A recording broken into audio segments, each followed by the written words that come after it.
Hi, if you're new, I'm Hazel. Welcome to the Almost Saturday vlog where we sit down because it's almost Saturday, talk about the WoW news of the week, what I've been up to, answer some questions. And this week, the first thing I want to talk about is a topic that I have seen discussed at length in a variety of forum threads lately, and that is, will classic WoW kill retail? This is a concern that I have seen echoed across multiple websites in different instances from different people, and I thought that was a really interesting topic, so let's start with that today. It's pretty easy to see where this concern comes from. Like, you go on Twitch these days, you open up YouTube, and you go to the WoW section, or just, you know, the WoW section of the algorithm, and you're gonna find it just plastered, like wallpapered, wall-to-wall classic content right now. And it's easy to look at that, and then the theory, as far as I can understand it, is that when Classic comes out, it's going to be so overwhelmingly popular that nobody will play retail WoW anymore, and then they just stop developing retail WoW. And then some people think that at that point, they just start developing new content for Classic, like either just re-releasing the new content they already made for Classic, which, you know, eventually got us to retail, or some people think they're going to develop new original content for Classic rather than developing for retail WoW. So that's the concern, or the hope, depending on who you're talking to. And my first impression is that this sounds insane, and some of you have been on the internet too long, but there is actually a real-world instance of a similar situation happening, and I think that's where some people are getting this from. So, mini history lesson of things that I googled in the last 25 minutes. RuneScape. So RuneScape came out in 2001. I believe it was originally a browser game, is that right? Yeah, browser game with Java programming language, and was replaced with a standalone client in 2016. Hang on, really? Clearly I've done my research, but the gist of it is that RuneScape came out in 2001, did its RuneScape thing for a long time, and eventually in 2013, the community was kind of in a place where the WoW community is right now, where they don't like a lot of the new changes, they don't like the direction it's gone, and they just want to go back. And the developers released a poll, found out that people wanted to go back, and came out with old school RuneScape, or RuneScape 2007. And eventually that got much bigger than current, like, up-to-date RuneScape. Supposedly it had, like, twice the player base, and Jagex, who develops RuneScape, actively balances and patches and creates new content for old school RuneScape, for RuneScape 2007. So that's something that I think a lot of people are drawing on for this conversation. I think it is important to know, I looked into this, and current RuneScape didn't die. People still play it, they still patch it. Both old school RuneScape and current RuneScape have had updates and new content, like, in the last month. So with that in mind, a couple of things about the WoW situation. So I predict that when Classic comes out, it is going to be bigger than retail WoW. I think that over the last, like, 12 years of WoW, there are a lot of players that played WoW, but then left because they didn't like some decision or another, or they just left because their friends were gone. And they're going to see, that there's classic WoW and a version of the game in which those decisions never happened. And secondly, all of the classic WoW hype means that not only can they go back, there's a chance they can go back with their friends, either the ones that they had back in the day, or, you know, their new favorite streamers that they watch, or content creators that they watch, or they just know that, like, everybody's going back and playing Classic. So there's a very good chance that they can find people to play with and have that same kind of social experience, that regardless of the state of live WoW, if your friends left and you can't play with them anymore, that's a loss that's just independent of the changes. It doesn't matter why they left. If they left, then, you know, that's a different experience for you as a player. So I do think that Classic is going to be huge, but I think that there's a couple of things that'll happen that make it different from the RuneScape situation. First of all, as far as we stand right now, there is a point in the future where Classic will not be getting any more content. They have declared their 6 waves of content that are going to be added, and then that's where it's going to be. And obviously there's decisions to be made at that point as to whether they're going to develop new original content, which is an out there suggestion, but could happen, or, you know, re-release Burning Crusade. Like, there's different things that could happen there. But as it stands right now, there is an end point for Classic where you will play it as it is, and there will not be any more content. And retail has the innate advantage of there will be new content. And that's huge in MMOs. A lot of people will come and play specifically when there's new stuff to do, and they won't just play forever. They'll play for a while when there's new stuff, and then take a break and come back. We used to see this in WoW with the sub numbers for every expansion launch cycle and every patch launch cycle. People come back when there's something new, and then they, you know, do other things that have new things going on, and then come back when there's something new again. When the 3rd season of Stranger Things comes out, everybody's going to watch it, but not that many people are going to continue to rewatch it endlessly, especially if the show is over, right? Second point to note, and I will admit that I don't know exactly how RuneScape does this, but Classic WoW and Retail WoW are going to share a sub. You pay one monthly sub, and then you can hop back and forth between the two games at will whenever you want. So there's a likely situation where people that have quit WoW and weren't planning to come back, they come back for Classic, they play Classic, and then when retail WoW has an expansion or it has a patch or it has a new feature, that's an incentive for people. Like, there's no reason for them to not check that out. They're already paying for the sub. If it's a new expansion, they might have to buy the expansion. But generally speaking, it's much easier for someone who's playing Classic to just pop in and check out live WoW. And at that point, you're seeing them side by side. From my perspective, a lot of the reasons why retail WoW receives so much hate is that there have been a lot of changes over the years. It's been almost 15 years. There's been a ton of changes. And players feel like those changes, whether directly or not, have taken away something that was valuable to them. You add cross-realm technology and you gain the ability to do things with people from other servers, but you lose your sense of server identity. You add in Dungeon Finder and all of a sudden someone who only has an hour to play WoW after work, they can see the content, they can do it. But you lose the experience of building that group and the connection you make with that people while you were going through that agony of putting together a group at a trade chat. You've lost that. So with every change, there's an upside and a downside. And as a community, it's really easy to focus on all of the negative things that we've lost or the things that we don't like. And having Classic WoW gives you an opportunity to go back and see things back before they were. So you get back those things that you lost, but you give up the things that you gained. And I think that seeing Classic and retail side by side and being able to flip back and forth and play both of them at will is going to really highlight both sides of that transaction. You're going to see the things that you lost, but you're also going to see the things that you lose when you go back. It's going to go both ways. And I think it's actually kind of brilliant because now you can choose which version you want to live in.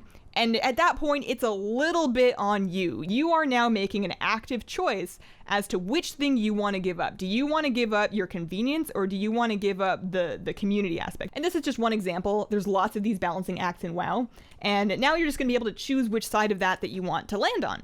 So to sum up, I personally don't think that Classic is going to kill and end retail WoW. I think a ton of people play Classic, and I think that they continue to develop content for retail WoW. And then people will go back and forth to check out new content when it's new and enjoy Classic at their leisure. And I think that's just kind of the dream. I will say that this whole conversation is kind of why they're so hesitant to make quality of life changes. Another common topic of discussion on the forums is about quality of life changes that people think they should make, or things if they roll back a little bit, like the portal room change when we lost some portals. The forums are just flooded with, wow, they hate fun. They're artificially trying to boost time played metrics for investors. That's a really common theory.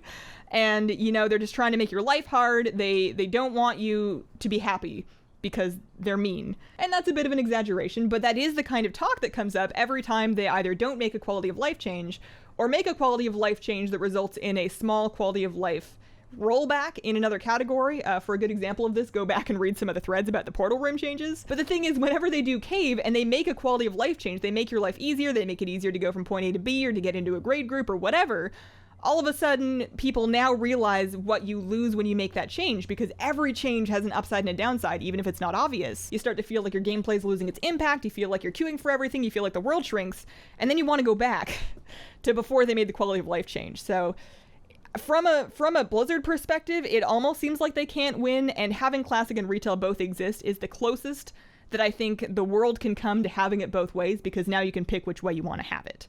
Other news this week, we had some supposed leaks from Blizzard regarding what's coming at BlizzCon 2019. Jason Schreier from Kotaku did an article where he talked with some anonymous sources that say that at Blizzard they have ended an unannounced project that was like a StarCraft-themed first-person shooter on the Overwatch engine, and also killed an unnamed mobile project, and moved those resources onto Diablo 4 and Overwatch 2, both of which are going to be supposedly announced at BlizzCon this year. So, full disclaimer, these are leaks. This is an article. This is not from Blizzard. This is not official information.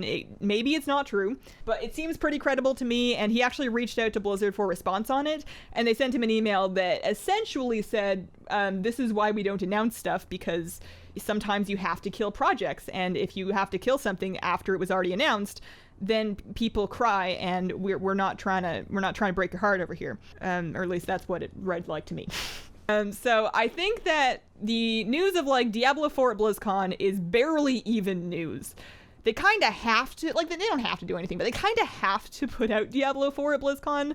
There are theories going around that they're just killing the Diablo franchise to just make mobile games. There's a lot of misunderstanding around that point, so I think they have to announce Diablo 4 and also make it look as PC and nerdy, and we promise we haven't forgotten about you computer gamers. It's okay if you don't have a phone, you know, like, as they can. So that doesn't surprise me. But the thing that does get me is theoretical Overwatch 2. So I'm not going to talk about this forever because this isn't an Overwatch channel, but supposedly it's supposed to be like a PvE heavy version of it. And like, does that look like Destiny? Does it look like a looter shooter? Does it exist alongside regular Overwatch? Like, right now we have Overwatch and Overwatch League. They have put a ton of money into developing an esports scene for Overwatch. If Overwatch 2 replaces it, do they just move Overwatch League to the new game? Like, there's a lot of, I have a lot of questions, and because this is a leak and not an official announcement, you know, I don't think any of my questions are getting answered until BlizzCon. But I would feel weird if I was an Overwatch pro, reading these leaks, wondering if the game that I am spending all of my energy trying to get amazing at to try and make a living is going to be just replaced with something else in 6 months. So that's concerning for them. The other news this week, not really news, but Rise of Ashara is coming soon. They've released a couple of more blog posts, like, highlighting things that you can look forward to in patch 8.2, benthic gear, and then, like, collectible stuff are the things that they're pointing to. They have not announced a release date for Rise of Ashara yet, but they're, you know, the early warning signs are there, like the pre-earthquake tremors are happening. We don't have a release candidate build for the PTR yet, but should be, again, soon. So my new guess, if we're guessing again, which why not, you know, no one says you have to be right. New guess for me is June 18th, which is, funnily enough, a full month after my last guess. I'm not too mad that they are taking their time with this one, because I get the sense that they're doing so because they really want to get Titan essences specifically right. You know, there was a lot of pushback over the state of azurite traits when they launched BFA, and they don't want to do that again, and I can respect that. If you are unfamiliar with the function of Titan essences, it's like the new neck progression system, and the place it's supposed to take in your life is kind of what Legion Legendaries did. So you get this new thing, and you have like this legendary tuned new power. So it's a new ability, it's very strong, and rather than legendaries where you had to just like hope to get lucky with a drop that did the thing that you want to do, with these ones you can actually like look up what the different Titan essences do, figure out which one you want, and then you know where it comes from so you can target it. A couple of improvements there, but I'm glad that they're taking the time to get the tuning and the balance on those right, because it would be not a good look for them if their fix-it patch just like breaks things more.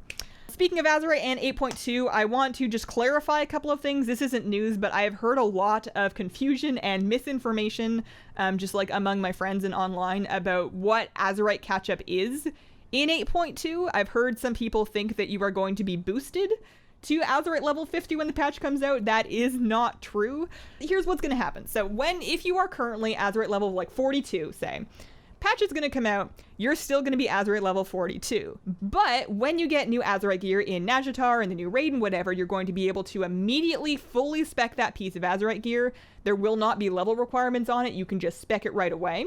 And when the patch comes out, you're going to be able to do a short quest line to unlock your major Titan Essence slot, which is the one that gives you that like legendary ability. That is not locked behind an Azurite level at all. So you can have a brand new fresh alt, Azurite level nothing, and you can do that quest line and unlock that slot on your neck piece to get your biggest and best trait rolling right away. At Azurite levels 55 and 65 are the thresholds to unlock more minor powers, which are going to have combat effects, but nothing as insane as the first one.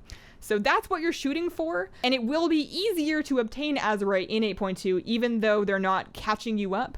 First of all, the normal catch-up mechanic is going to continue, so week after week for a while after the patch launches, they will be reducing the amount of Azurite that you need to level up each time, so it will be easier to get those new levels. And then secondly, they just recently announced a change in the PTR. They are buffing the amount of Azurite you get from your Emissary reward and from your weekly island expedition. So the Emissary Azurite was doubled from 1,500 to 3,000, and then the island weekly reward was buffed from 2,500 up to 3,500. So just doing those things, you know, your like weekly islands, which is like what, half an hour of work a week, and then your Emissary whenever it's Azurite power should be more than enough to keep you up to date with what you need. I mean, if you're a mythic first world raider, then you're probably going to want to do all the Azurite stuff, but like everybody else, nobody's asking you to grind endless dungeons or like do every world quest or anything crazy for azurite, so it's going to be okay.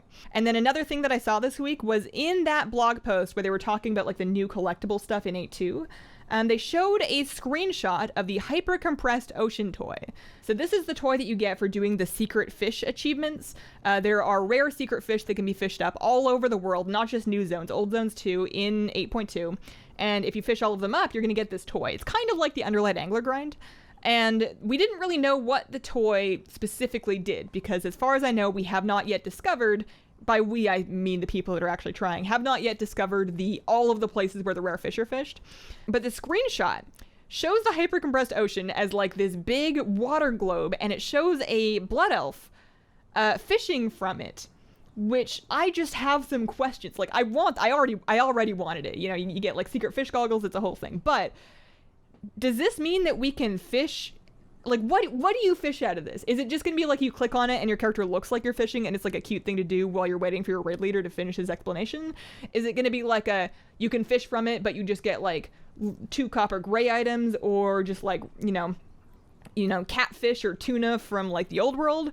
Or can you fish up like new stuff from it? It's a toy. They don't want to make it too useful, and they don't want it to be one of those things where like you have to get the fishing toy and then you just like never fish from a river ever again. I'm sure they don't want to do that, but like, I have a lot of questions. Speaking of questions from this week, Mary asks, could you give us the name of the Etsy vendor from whom you purchased the lemon tree seeds? Listening to you during your VODs talk about the lemon journey really makes me want to start mine. Yes. So if you are not a stream viewer, I'm going to catch you up real quick. The short version of the story is that one day I decided I want to grow some lemon trees, you know? Why not? It's 2019, I can do anything I want to. So I Googled a little bit about growing lemon trees, and everything I Googled said, don't grow it from seed, that's dumb. It's going to take you like 10 years to get a lemon, just buy a lemon tree. And I didn't want to do that. So I went on Etsy, found someone who would sell me some lemon seeds, and this lemon seed vendor has been just like a whole trip. Like here, let me grab it. So they included with my lemon seed purchase, like a manifesto about how to grow lemon seeds, and this thing is just like incredible. Like there's a phrase in here that was trying to like emphasize to you that you should plant them quickly, because I guess if lemon seeds aren't fresh they won't grow. Where was it? There was like some poetry here. You'll be receiving harvested seeds less than 2 weeks old.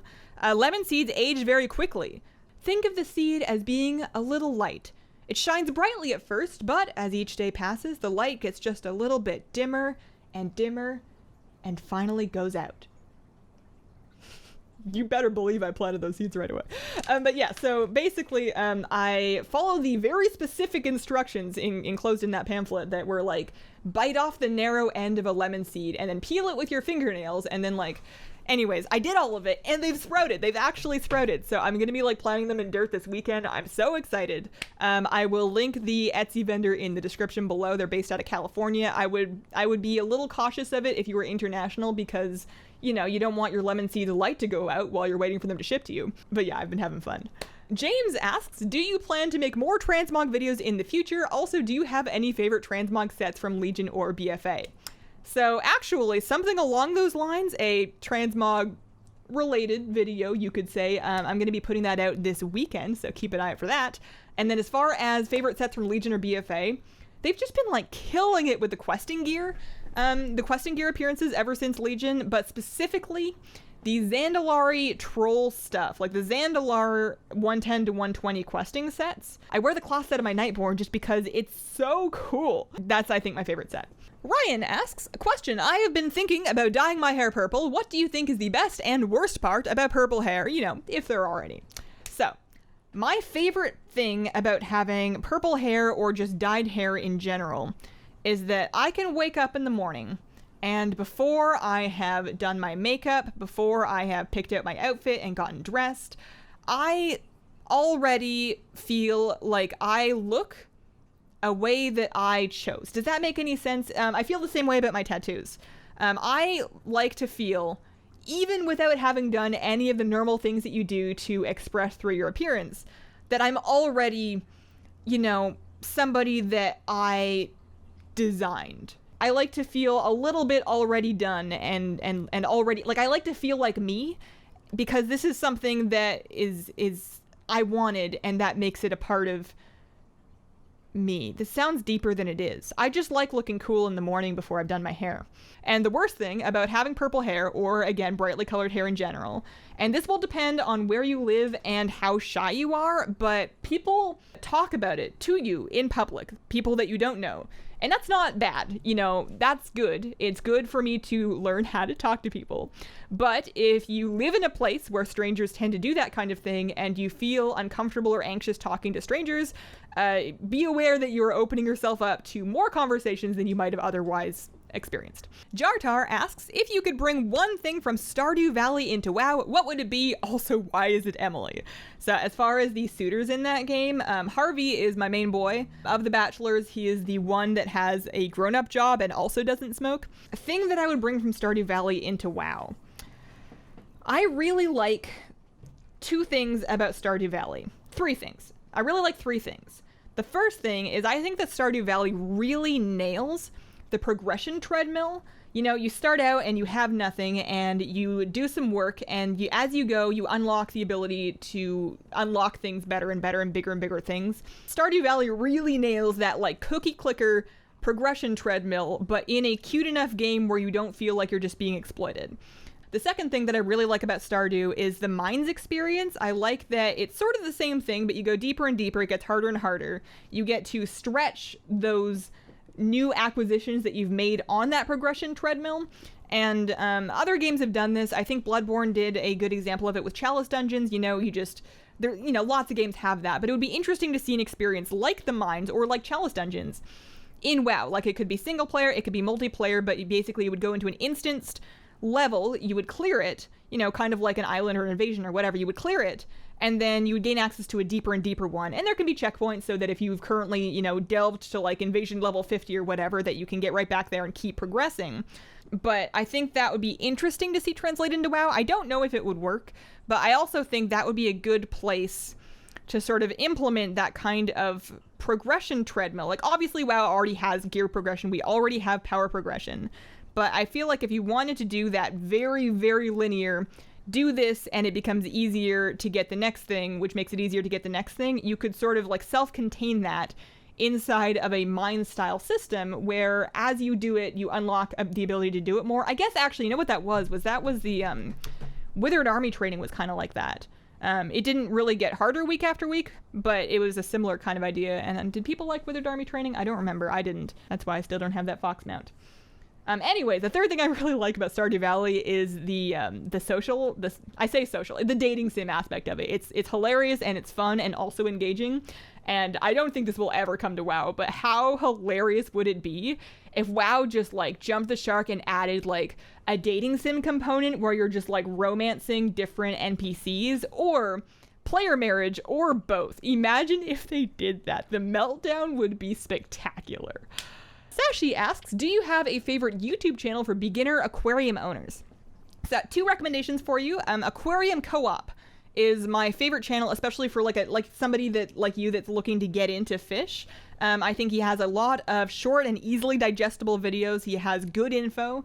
He has good beginner info, and it's done in a way that's not super like intimidating or guilt trippy. Sometimes people that are making aquarium guides will be very, you know, do this and this and this and this and this, because if you don't, you suck as a human being. And while that can be true, we're dealing with actual animals. I think that Corey does a really good job of presenting information without like judging you for not knowing it already. So that for beginner info, and then just for like raw aquarium inspiration, Foo the Flowerhorn does these series. He has one with a betta tank that's like no filter, but he has these sweet potato plants growing down into it.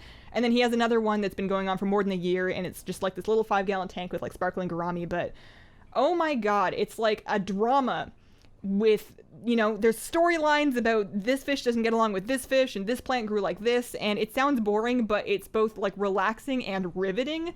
And also just like the energy and the way this guy accomplishes everything is just such a goal. Like that's the energy that I want to have when I grow up. And then the other thing I like about those is those are like non-voiced over videos. Everything is just text on the screen. So like a very good kind of relaxing bedtime kind of video. Cheston asks, is there any particular mount runs that you would recommend for beginners? I'm just getting into mount farming and I don't know where to start. So, recommendation number 1, set up your simple armory. Basically, you go to the website, I will put a link in the description for you, enter your character, and you'll be able to browse the mounts that you don't have. So you can kind of like mouse over those and be like, oh, that looks cool, maybe I'll go for that one. And then the route planner will tell you if you want to farm everything you don't have, it'll tell you like where to go and in what order to minimize travel time. So that's a good place to like sort of sniff out what your best mount run is, because, you know, you got to look at what you don't have and be like, what sparks joy?